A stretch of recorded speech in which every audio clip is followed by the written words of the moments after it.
Adrienne and her husband Jack are separated but co-parenting their 2 kids, Amanda and Danny. Jack wants Adrienne to forgive him so he can move back in, but she struggles to understand the sudden change. He's taking the kids on a trip to Orlando while she's heading to Rodanthe to help her friend Jean. Before leaving, she agrees to talk things over with Jack when he returns. At the inn, Adrienne confides in Jean, but Jean isn't pleased. Jack was never there for Adrienne when her father passed and was unfaithful. Adrienne feels torn because of the kids, but she reassures Jean that she'll be fine. Before leaving for Miami, Jean explains how the inn works and mentions that Paul, a guest from Raleigh who paid double for his stay, will be arriving soon. Paul arrives early and finds the lobby empty. He eventually spots Adrienne on the terrace, visibly emotional. She quickly composes herself and checks him in, explaining she's filling in for Jean. After showing him to his room, she sets dinner arrangements since he's the only guest. While preparing the meal, she sees Paul on the beach, arguing on the phone, but looks away since it's none of her business. At dinner time, Paul decides to join her in the kitchen instead of eating alone. Though Adrienne finds it odd, she serves him there and ends up dining with him. Adrienne soon finds herself opening up about Jack, unsure if they're even still married. Paul tries to comfort her, casually admitting he doesn't know where he lives. She notices he isn't there for the beach, and he admits he came to talk to someone. After properly introducing herself, she asks if he has kids. Paul, now divorced, has a son who's a doctor. That evening, they sit on the terrace, and Adrienne shares her father's tale about the glow in the sky. She reveals he passed months ago, and Paul offers his condolences. It's been a hard year for Adrienne, losing her father, dealing with Jack, and dealing with Amanda's teenage rebellion. Paul understands, having his struggles with his son. Later, he tries the sink, but the old pipes barely let the water run, leaving him frustrated. Meanwhile, Adrienne gets a call from Jack, pressing her about his offer, but she isn't ready to discuss it. She tries talking to Amanda, who remains distant, though Adrienne expresses her love anyway. Jack unexpectedly chimes in, saying he loves Adrienne too, catching Amanda's attention. Later that night, Paul stares at a photo of his son Mark, recalling painful hospital memories. Turns out Paul is a surgeon. The next morning, a run on the beach brings back guilt over a failed surgery, leaving him shaken. Skipping breakfast, he tells Adrienne he's heading into town and rushes off. Later, while placing fresh towels in his room, Adrienne's curiosity gets the better of her, and she snoops through his belongings. She finds a letter from Robert Torelson, leaving her intrigued. Meanwhile, Paul arrives at Robert's house, hoping to talk, but Charlie, son of Robert, angrily throws him out, refusing to hear him out. Paul insists Robert invited him, but Charlie refuses to listen, declaring no one has anything to say to Paul. Paul tells Charlie he's staying at the inn, but Charlie, still furious, kicks his car before Paul drives off. Paul returns to the inn, still fuming, and finds Adrienne carrying planks. She notices his mood, but he brushes it off and insists on helping. Frustrated, he drops the planks, growing even angrier.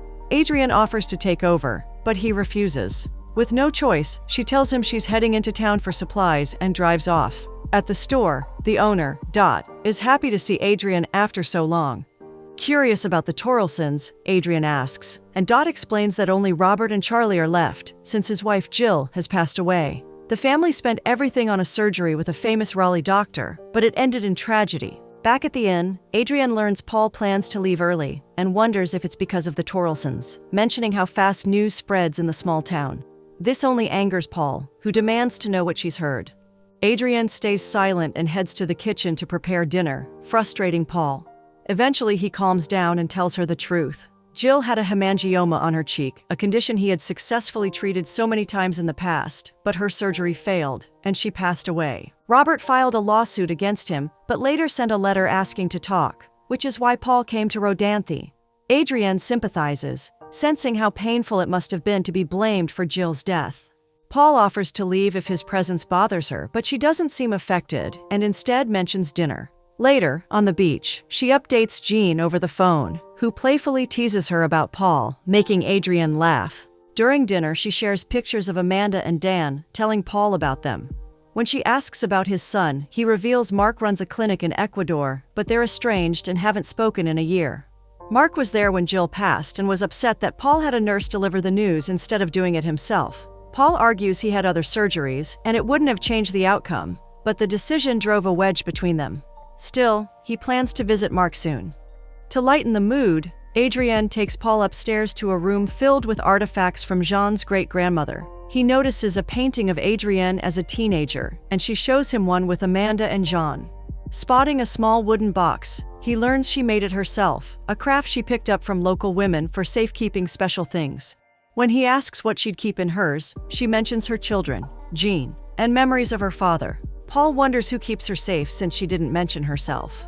She opens up about love, family, and the sacrifices she's made, realizing she may have stayed in her unhappy marriage too long.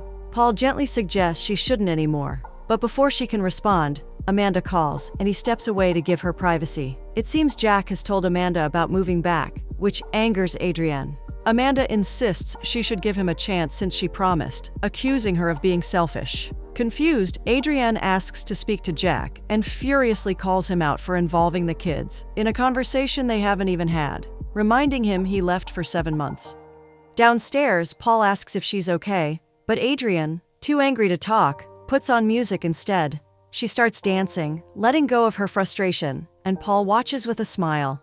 She goes to the kitchen for a shot, and Paul joins her. They end up clearing out Jean's pantry, tossing canned food and losing themselves in the chaos, laughing without a care. Eventually, Adrienne, having had too much to drink, calls it a night. The next morning, strong winds pick up, and she starts bringing in the terrace chairs. Adrienne tells Paul the Coast Guard has issued a hurricane warning and advises him to leave before the weather worsens. However, he couldn't get an earlier flight, so he's staying. Just then, Robert and Charlie arrive. Robert properly introduces himself, and Adrienne offers her condolences, suggesting they come inside to talk, but Robert declines. Paul meets him outside, and Robert asks what went wrong with the surgery. Paul explains that Jill had a rare reaction to the anesthesia, something that happens in 1 out of 50,000 cases. He's gone over the surgery countless times and found no one to blame. Robert, however, isn't satisfied. He asks Paul the color of Jill's eyes, leaving him speechless. They were married for 43 years, and now, she's just gone. After they leave, Adrienne, while boarding up windows, isn't pleased with how Paul handled things. She feels he defended himself instead of showing remorse. Paul insists he had to, given the lawsuit against him. Adrienne asks if that's how he'll defend himself when he sees Mark, frustrating Paul. He insists he's analyzed the surgery 1,000 times, searching for a mistake. But all that matters is he did everything to save Jill, which he tried to explain to Robert. Adrienne shouts that Robert didn't want an explanation, he just needed Paul to look him in the eye and apologize. She asks what he's so afraid of, and he turns the question back on her about her unhappy marriage. Fed up, she yells at him to stop and storms inside. The hurricane intensifies, forcing them to rush around, securing doors and windows. The storm proves too strong, knocking out the power and ripping off the boarded-up windows. Adrienne tries to power the inverter, but it fails, so she lights candles instead. As the house trembles under the force of the storm, a large shelf begins to topple. Just as it's about to hit her, Paul pushes her out of the way, and they both crash to the floor. Shaken, she instinctively clings to him for comfort. The closeness stirs something between them, leading to an intense, passionate kiss. The next morning, Paul wakes up alone and searches for Adrienne, eventually finding her sitting by the beach. He joins her and asks if she's okay. She reveals that Danny had an asthma attack, and Jack had to rush him to the hospital. Though Danny is fine now, she feels guilty for not being there. Paul tries to comfort her, insisting she shouldn't blame herself, but Adrienne doesn't take it well. She snaps, stating that she can't just do whatever she wants like him, and storms off. Later, while she's cleaning up the house after the hurricane, Paul apologizes. He admits he envies the love she pours into her children and wishes he had that bond. He tells her any man would be a fool not to realize how lucky he is to have her, then heads out. Moved by his words, Adrienne rushes after him, and together, they drive to Robert's house. Upon arriving, Robert shows Paul a picture of Jill, admitting she was the most beautiful woman he had ever known. She had always had the cyst, but he never thought it diminished her beauty, though Jill didn't feel the same. Wanting to look beautiful for Robert, she eventually decided on the surgery, and he agreed, which eventually led to tragedy. After hearing about Jill's incredible personality, Paul becomes deeply emotional and sincerely apologizes for Robert's loss, moving Robert as well. Later, Paul and Adrienne take a walk along the beach. She's grateful to have witnessed the emotional moment, and he's equally glad for her presence. Their connection leads to a passionate kiss, as Paul finally feels at peace with himself again. In the evening, they attend the Rodantha crab celebration in the square, enjoying a lively night with the locals, dancing and eating together, happy in each other's arms. Later, they share a private moment on the bridge, slow dancing under the night sky. The moment builds into a passionate kiss, and back at the inn, their desire intensifies, leading to an unforgettable night together. The next morning, Paul shows Adrienne the trails leading to the mountains where Mark is. He then traces her body with his finger, following with soft kisses, leaving her breathless and giddy.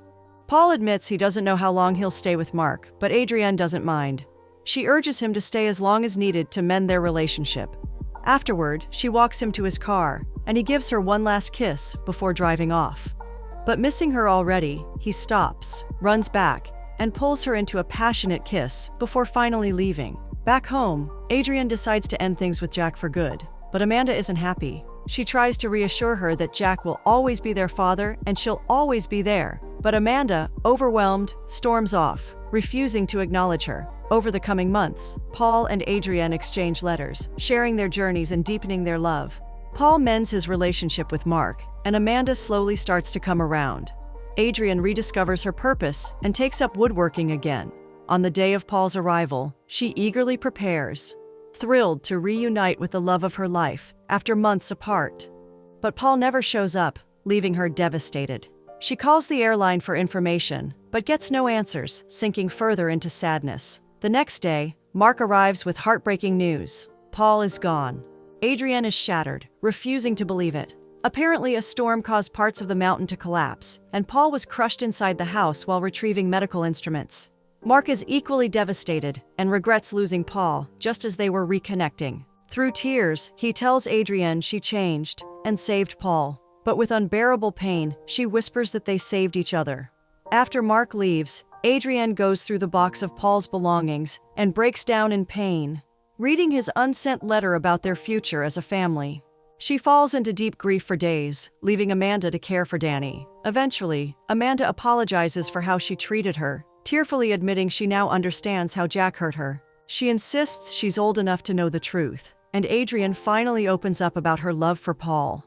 In an emotional moment, she shares photos and the letters they exchanged. At the inn, Adrienne reminisces about Paul. While walking on the beach, she spots some horses running past, something Paul had promised she'd see one day. Amazed, she feels his presence, which makes her laugh, bringing her comfort. Finally ready to heal, she takes the children to the beach and blows a kiss to the wind, sending her love to Paul. Though he'll always be a part of her, she chooses to move forward and embrace happiness again.